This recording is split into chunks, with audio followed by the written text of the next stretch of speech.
Today's episode is with Dr. Natalia Semenova. In my opinion, zero trust is rather a journey. A lot of companies are now working in the cloud. So their assets are now not only in the data center, but just so no matter how many times you tell people avoid using public internet access point, the biggest thing that would prevent organization from even starting zero trust journey. Highly privileged accounts that are also being used as day-to-day accounts. There is usually a significantly smaller amount of assets. But still they need to dedicate so how much control over them we have and how much responsibility. So VPN makes more sense in the traditional perimeter network. So the reason of why maturity matrix has appeared is because everybody was asking what one can always understand by ticking those boxes and checking. Initial level would be manual or ticket-based identity management. Hi everyone, this is Purushottam and thanks for tuning into Scale to Zero podcast. Today's episode is with Dr. Natalia Semenova.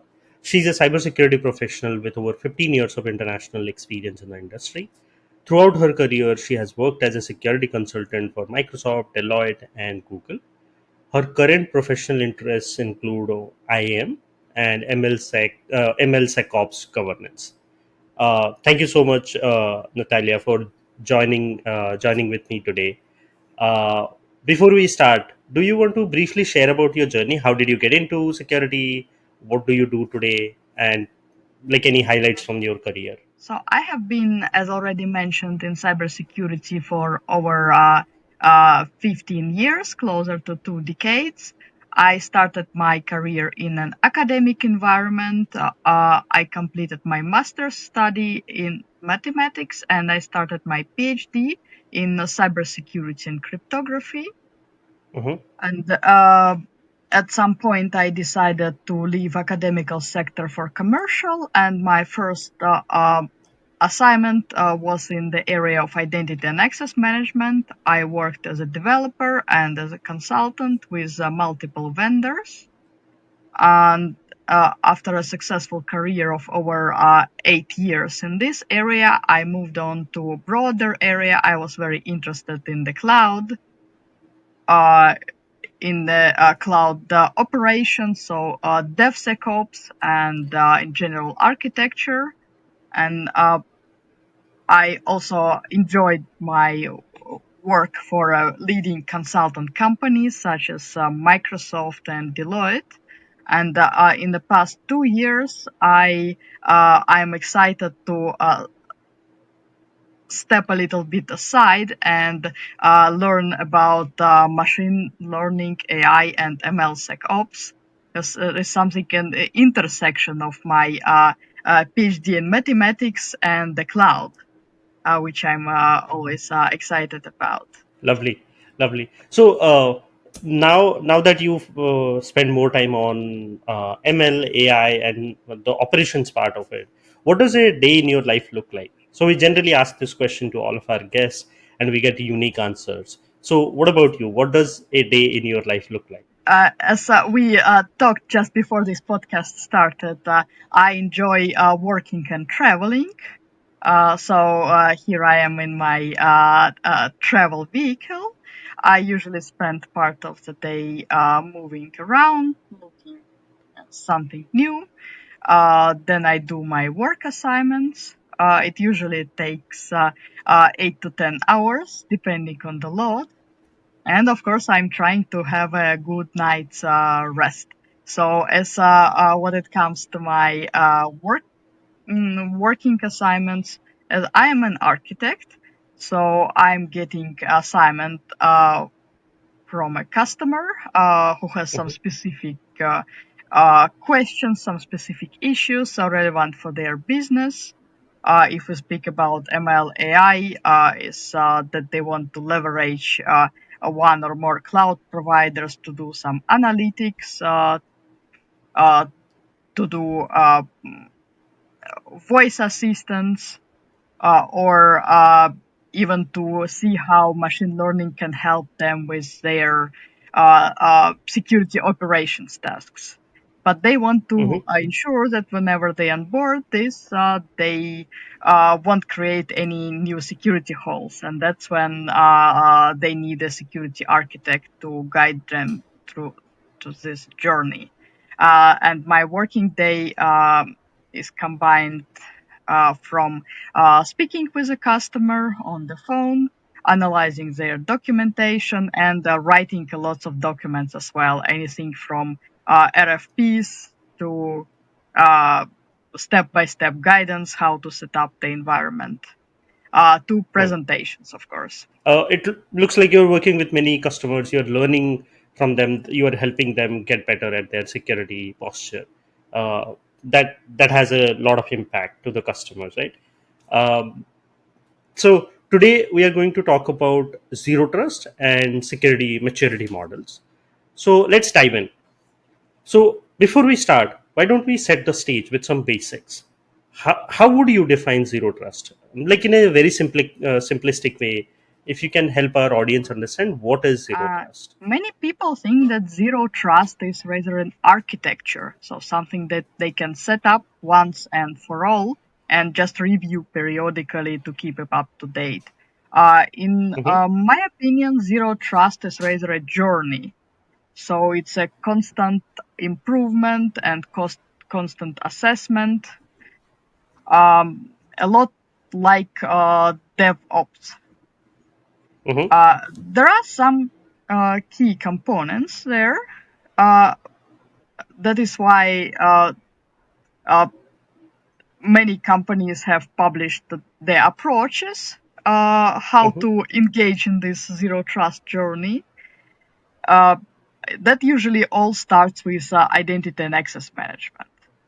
Uh, Mm-hmm. because the key point of zero trust is that you cannot use just firewalls like before to limit Mm-hmm. access to your environment. Uh, you Right. have to you have to use identity which you're constantly verifying. So if you do not have this a way to identify the identity, you cannot onboard to the zero trust journey So in the first place. you highlighted a good point, which is around the network perimeter earlier, right?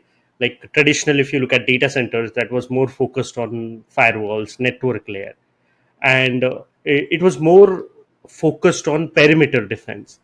How does zero trust fundamentally different from this approach? I know that you touched on IAM slightly, but any other things you want to highlight how zero trust differs from network based or perimeter defense we used to follow earlier? Yes. So the traditional network-based security relies on the fact, first of all, that there is an enterprise network, usually limited to the office, and most of the employees are working from the office. And Hmm. once somebody is in the office, they are fully trusted because they can only connect Hmm. to the resources within. Now, when uh, during COVID, more and more people started working remotely, Hmm. the network became less defined. So anybody who connects from home becomes the part of the network. We don't know anything Right. about their provider. We don't know anything about what kind of routers and servers are on the way. But we need to ensure that this person is working in a secure manner, and their connection does not introduce new way of data exfiltration or potential attack vectors. And another point Hmm. is that a lot of companies are now working in the cloud. So their assets are now Hmm. not only in the data center, but just anywhere around the world. And you cannot limit on your firewall the ability to connect to or from the cloud. So there is no golden firewall rule that will help you in the same way as with office-based network. Yes, and also folks who are working from coffee shops or any place they can, right? So that also adds becomes another attack vector where you have no idea you are using a public internet in a way. Yes, Exactly. So no matter how many times you tell people avoid using public internet access point, use your mobile hotspots. Of course, it's very lucrative because hey, it's free internet. You don't have to pay for the Hmm. traffic. Totally, totally. So you have extensive experience in it, and you have likely seen many organizations transition to zero trust. Now that we understood what zero trust is, how does it differ from traditional approaches? Can you maybe help our audience understand what are the challenges companies face when they adopt the approach? The biggest thing that would prevent organization from even starting zero trust journey is the simple fact that the organization doesn't know what are their assets and where those assets are located. Uh, you can no longer assume at least they are somewhere in the office. They Hmm. may be anywhere. So that's the first point. They need to understand what are their assets, how important every asset is. Are there any so-called crown jewels? So Hmm. really valuable assets. And the second point I already mentioned, it's identity and access management. Hmm. If they don't have visibility into how they manage their identity, if they have very low maturity process for identity management with a lot of manual operations, they would have to close the gaps in this area before they can proceed any further. And that can Hmm. be really a challenge because there are lots of uh, so I have experience working at projects with the customers who have lots of identities. They don't know who owns those identities, including a lot of highly privileged accounts. Uh, Hmm. then they have highly privileged accounts that are also being used as day-to-day accounts, which is a very significant security risk. And then some companies tend to acquire other companies with completely different identity management practices, and they try Hmm. to have some kind of coexistence, and usually that doesn't end well. Yeah, agreed. Totally. So, for some of these challenges, let's say like asset discovery or having the right set of IAM practices, these make a lot of sense, right? Especially you are not in a data center, you don't have your own data center, rather you're using cloud. Folks are working from anywhere and everywhere. So, how can organizations tackle these challenges? Uh, So if the organization is big enough, it can mhm, hire some consulting company, which is usually what happens, and that is how I could keep my job. So there is one set of consultants doing the asset management, and another set of mhm, consulting uh, checking the processes and identifying the gaps. mhm, Um, for the mid or small sized organizations, there is usually a significantly smaller amount of assets. So, but still, they need to dedicate a team to mhm, do this. Usually, IT is responsible for IT asset management, and security team is responsible for identity management. So once at least three factors are satisfied. That is, we know where our assets are, who has access to those assets, and how the identities are managed. mhm. We can start the journey towards achieving a higher level of zero trust maturity. Of course, everything Mm. requires resources. So resources are Of course. time and money, and it Mhm, would be naive to expect that if the security team is already overloaded with, let's say, security operations, responding to incidents, that they would have time to do them like asset management.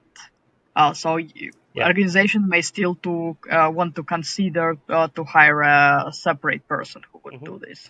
So I like how you like segregated the work, right? Like from an asset management perspective, IT should own it. Of course, they need to work with security and other parts of the organization, but they own it. And when it comes to IAM, it's the security team's responsibility to own that. Now, let's say I understand the basics, I understand the challenges. Now, a lot of organizations have started adopting zero trust. And when it comes to zero trust, there are many pillars, right? Like identity, devices, you have network, application, and workloads. And now, what should be my starting point when I am trying to start my zero trust security setup? The starting point is always identity. Uh, Hmm. Perform identity assessment, perform segregation, understand how you manage human accounts, how you manage Hmm. non-human identities. That includes computer accounts, so machine accounts, and service accounts.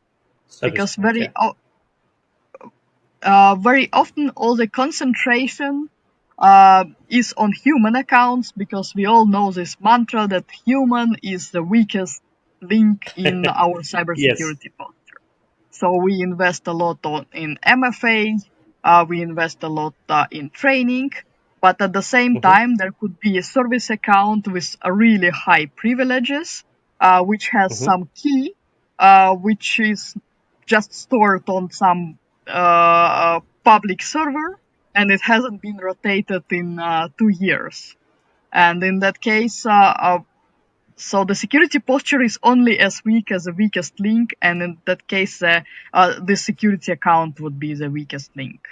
Yeah, yeah. Absolutely. I mean, a lot of marketing goes into paying attention to the human element, right? Like as you rightly pointed out, human is the weakest link, so we pay a lot of attention to MFA, to phishing attacks, to social engineering attacks, but we don't talk a lot about service accounts or non-human accounts. So yeah, thank you for bringing that up, highlighting that rather. Now, how should I prioritize across all the areas like identity, network, and all those areas? When I go to leadership, how do I show them what's my priority to work on when I want to implement zero trust?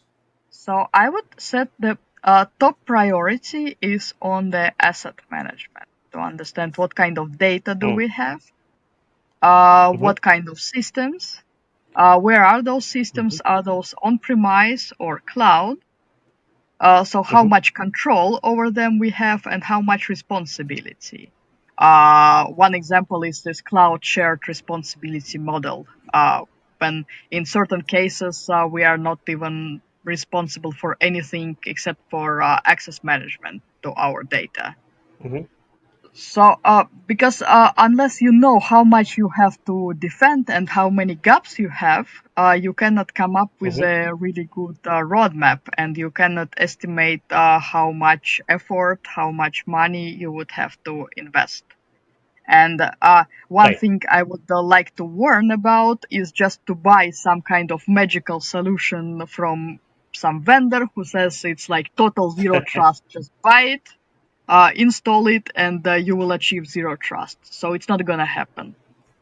Yeah, yeah, absolutely. I mean, there is a lot of work that comes with it, right? It's not just about the tool, it's about your process. It's about, as you highlighted, like your IAM discovery, asset discovery, understanding where they are, and setting the right policies. That is more important than just buying a tool and then that making you zero trust 100%. And as for budget, for budget requests, that's a traditional process. So risk management, we can say, hey, we have this and this data, let's say PII. If we get breached, the average cost of a leaked PII is so and so thousands of dollars per record. So Hmm. then we can implement certain safeguards towards achieving zero trust, and then our risk of being breached would be uh, significantly lower. We can Hmm. demonstrate everything in some numbers. So if we see that the Right, costs of those safeguards is lower, that would be money talks. So clearly benefits the business to have this implemented. right, right. Absolutely. We spoke about IAM. I want to dig a little deeper into it. So we spoke about IAM and how it's one of the, or identity, one of the primary components of, or core components of zero trust. Now, during COVID, we touched on that as well, right? During COVID, a lot of folks had to work from like work remotely from home or coffee places and things like that. So we got this question from a security leader from a healthcare startup. Say, I'm in healthcare, we have a remote first culture. How should I provide access to data uh, in a secure manner to my employees? So in that case, I would recommend enforcing tighter controls over where data is stored because it's a health data. Some solutions that can Hmm. help is using remote desktops. So that means data is never being copied to the physical machines of employees. It always stays in secured cloud or at least in the data center. And in Hmm. case the employee leaves the company for one reason or another, they would lose access to their remote desktop, and that Access. means, yeah, uh, that means they will not be able to access it anymore or to make any unauthorized copies of it. Which makes sense. Any other tools that you can think of which should be put in place as well? Yes, Like things like that VPN or anything else that comes to your mind? so VPN makes more sense in the traditional perimeter network. Um, or Okay. if we have everything concentrated in the office or in the data center, that it makes perfect sense to set up VPN client on every machine of the user. But Hmm. it's important to understand if the user connects via VPN directly from their physical machine, you have less control on if they can copy the data to their machine or not. Hmm. And let's say for some reason this user is working from the Makes country sense. where you prefer not to have your data physically, then it's like a breach. Hmm. Uh, so if the data is never being copied, if they are using this virtual workstation, then you are always compliant. Uh, VPN Hmm. is good when you have some partner and you want to establish a channel between two offices or two data centers to ensure that the data is never traversing public internet. So for other tools that are worth mentioning is because in zero trust, by definition, we never trust, always verify. We do monitor certain patterns of how users are accessing the data. What resources are Hmm. typically accessed by this particular user. If we found any anomaly, we can ask users to re-authenticate or perform some kind of challenge to verify that their account has been not compromised. Yeah, makes a lot of sense. Um, so now I want to like move to the next topic, which is around security maturity models and how we interpret it. To get started, can you maybe help our audience understand what are maturity models, and if you can give some examples, that will help. Uh, the reason of why maturity matrix has appeared is because everybody was asking, but how would I start my journey into zero trust, and how do I understand where I am in this journey?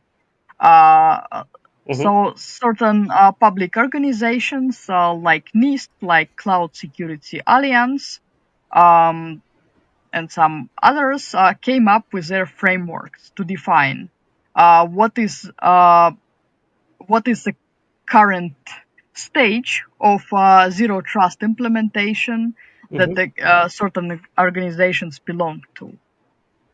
Uh, I have been Hmm. mostly working with NIST maturity matrix, uh, but it doesn't mean that it won't work with similar frameworks or matrices. So matrix maps certain controls such as network security controls, identity and access management, Hmm. um, automation, and so on to different stages of Hmm. zero trust maturity. So one can always understand by ticking those boxes and checking the metrics, where they are. Are they at the very beginning? Are they already um, somewhere mid stage, or are they quite far in their journey? Just remember that this zero trust is a Right. journey that never ends. There is always something that you can improve. As the attack surface Yeah. shifts and there are new compliance requirements and new zero days are discovered. Right, right. Yeah, I think that's how you started as well, right? That it's not a one time config and forget about it kind of a scenario, but rather you have to constantly monitor and keep improving on it. Yes, exactly. But So, my. you can at least compare yourself where you started and how it's going. Are you Mhm. even moving to the next maturity level, or is there still something missing? Right, right. And now, speaking of the levels, there are many levels, right, when it comes to maturity models, like initial, repeatable, defined, things like that. Can you briefly explain what are different models, what are different levels of the maturity for zero trust? Yes. So most of those maturity matrices and models are based out of the capability maturity model. Um, which has Mm-hmm, typically 3 to 5 levels. So all of those matrices mm-hmm, have initial level. So that is where you stand when you started. Then right. they may have repeatable level. Some matrices doesn't have it. That usually means that the organization is moving towards infrastructure as a code in whatever practices they picked up Mm-hmm, from the initial level. Most of the matrices have a defined level. That means you don't only have everything automated, but you also have everything documented and well defined. Um, mm-hmm, and there could be also the next stage, which is a managed level, which means that mm-hmm, you have some kind of quality assurance methods to verify where you are mm-hmm, standing at, not just, so to say, gut feeling. And the mm-hmm. final level, which is never final because it never ends, it's optimizing. So you're constantly improving. Hmm. You have set up all the necessary controls, you have documented them, so people know how to use it. Um, and Mm-hmm. you have total control of those processes, and you are just looking if there are any gaps, if something should be improved as a result of some incident response or as a result of the new vulnerability being published. Okay. Uh, Thank you for categorizing them based on different levels. Now, how do I interpret those levels, or how do I map them to my overall cybersecurity program? Let's say I'm going to the leadership to show the progress. How do I map them to the cybersecurity program so that my leadership understands the progress that we have been making? Usually, there are certain types of controls that should be in certain state.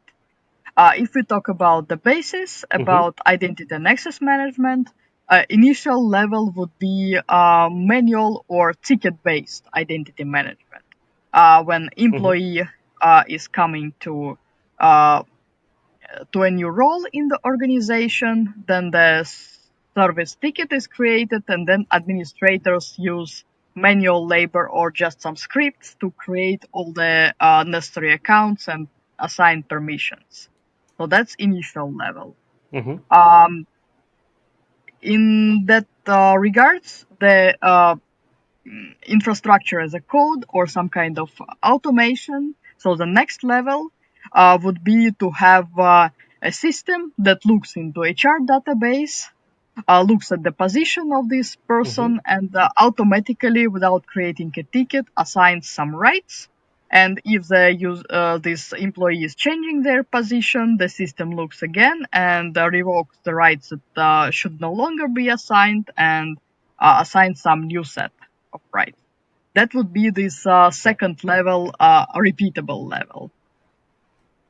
Then the Mm-hmm. next level would be that you have everything defined and documented. So it's just you Mm-hmm. don't copy, let's say, Jane's access rights from Maria's access rights, just because they look like they do the Yeah. same. But you have a well-defined role, Yeah.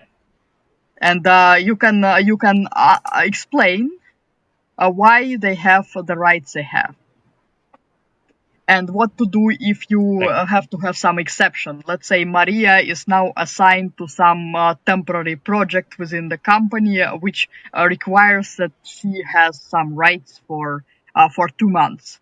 And how do you document this exception? Mm-hmm. Otherwise, it may be lost, and she may still have those rights long after the project has ended. Then the Right. Right. Yeah. managed level would be that you are able to provide uh, proof to the auditors when they come, to assure them that yes, you have all those processes defined. Here is the proof. I am secure and I am compliant. And finally, everything that comes after this, any kind of improvements, would be then optimizing. Let's say you have your MFA Optimize. Yeah. based on text messages, and you decide you want to have Mm-hmm. USB keys for MFA. That would be optimization, because it would bring you to the next level of Makes sense. security. Yeah, thank you for again like categorizing them and how do you map your security programs to the different levels of zero trust. So you mentioned about Nest. You use Nest matrix to for the zero trust. Any other cybersecurity frameworks that you have used which have helped in the zero trust journey? So what I mentioned, I use NIST framework, let's say for the cloud, and the zero Mm-hmm. trust maturity model that is published by CISA. So that is a cyber defense agency of the US. The most recent matrix of CISA maturity model for zero trust is 2. It has been published in January 2022, and it helps you to understand for each control which level of maturity you are in. I provided an example for just identity and access management. There are more controls. Right. There are network controls. There are user behavioral analytics. There are asset management controls, and so on. So each one of those controls can be at different maturity level, uh, independently from others, more or less, so to say. Okay. Your overall maturity level is the lowest level among those components, usually. So if you have identity management at level Okay. 4, let's say, but your asset management is at level 2, then you are most probably Yeah. at level Yeah. 2. Makes sense. Like this goes back to what you said earlier, right? Like your security is as weak as the weakest link in your Yes, organization. So it's very similar. very Um, similar. for this podcast, we had reached out to few folks for their to see if they have any questions for you, and we got some questions, and I'll go one at a time. So we reached out to Kalyani Pawar, and she has asked, how does one transition to AI security domain? So, any thoughts on how can a let's say security engineer or security leader for like transition to AI security domain? I would say that each career path is individual. So one may learn from somebody's Hmm. experience, but one may not necessarily want to or be able to copy it. My strength was always a Hmm. strong mathematical background. So when I Hmm. realized that uh, I can do a lot of interesting tasks in the area of machine learning security, it was easier to grasp the initial mathematical concepts, like statistics, Hmm. um, because machine learning has a lot of things to do with statistics, like when you have Mathematics. to, Right. yeah, Right. in particular statistics, because mathematics is just like cybersecurity. It's like a very, very broad area, but particularly Hmm. statistics. Um, so I saved myself, Makes I sense. would at least 6 to 8 months on not having to learn the basics of statistics. And then, of course, it's like Mm. reputation. So if you come to your manager and you say, hey, I have worked successfully in this role, but now I would like to try working in some other role. Would you trust me enough to support me in my Hmm. transition? And if you have good relationship, Mm. if they know that you are competent, they would most probably trust you and support you. And from the training So it's like perspective, having that honest conversation with your manager. yes, because for the manager, in the end of the day, it's important to see their subordinates motivated, and the people are motivated not only by material things, but also by being interested in what they are doing at the moment. Correct. Correct. Yeah. But from Yeah. You training were adding perspective, training perspective. I do not see any issues here because most of the major cloud vendors have free training available. So AWS, Azure, GCP, Hmm. you just all everything you need is just to create an account on the platform and you can learn. And then there are some Hmm. so from the security specific trainings, there is a good class on free class on API security, uh, available at Mm. least from several providers. I can provide the link separately Right. because probably it's a bit hard to comprehend from what I'm speaking, but it is there. So I don't see any need right now to invest in a very expensive training if you just want to try yourself in this area. Okay. That's a good feedback. Similarly, Kim Woods had a question around how should someone get started on threat modeling? Any pointers to get started on that? So the good starting point would be to learn about the stride uh, technique. It's a very popular technique. It was Strike. introduced Hmm. stride, STRIDE. So DE. this Yeah.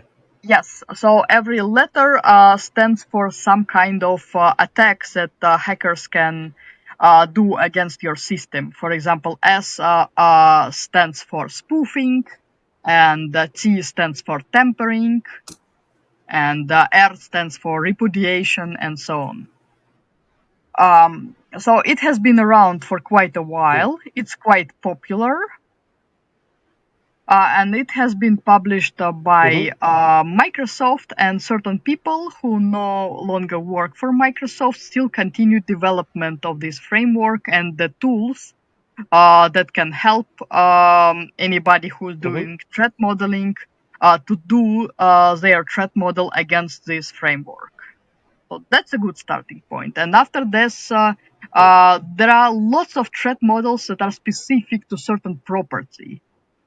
Because, for example, Stride doesn't Hmm. categorize data to PII or confidential or whatever data. It just says we need to protect data. There are some Okay. frameworks like Lindan that concentrate particularly on the fact that Hmm. not all data was created equal. And then there are some frameworks that are specific, let's say, to AI, and they understand that Hmm. machine learning models are not only data but also the code. So those kind of hybrid frameworks. But Hmm. if one starts learning everything at the same time, they would become overwhelmed. So I would say Stride. Stride is good.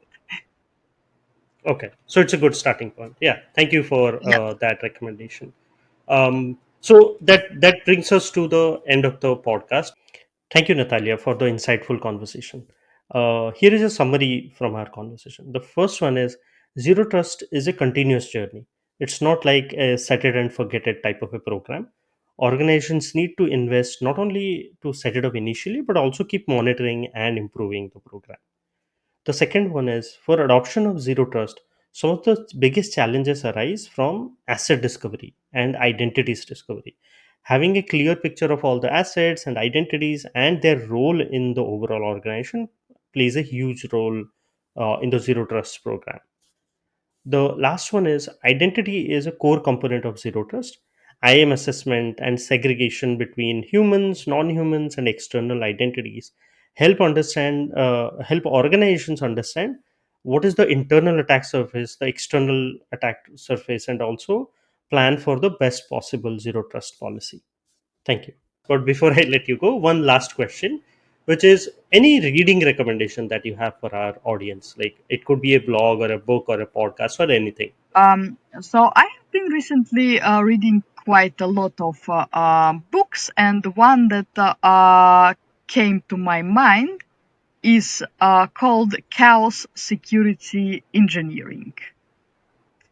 So it helps you in Hmm. effect that yes, chaos is indeed a part of security because a lot of things come from 0 days or absolutely unexpected vectors, no matter how much threat modeling do you do. Mm-hmm. And this book contains some Mm-hmm. scenarios in the same way as chaos engineering in software development, randomly impact certain parts of your infrastructure. So how can you be better prepared to 0 days?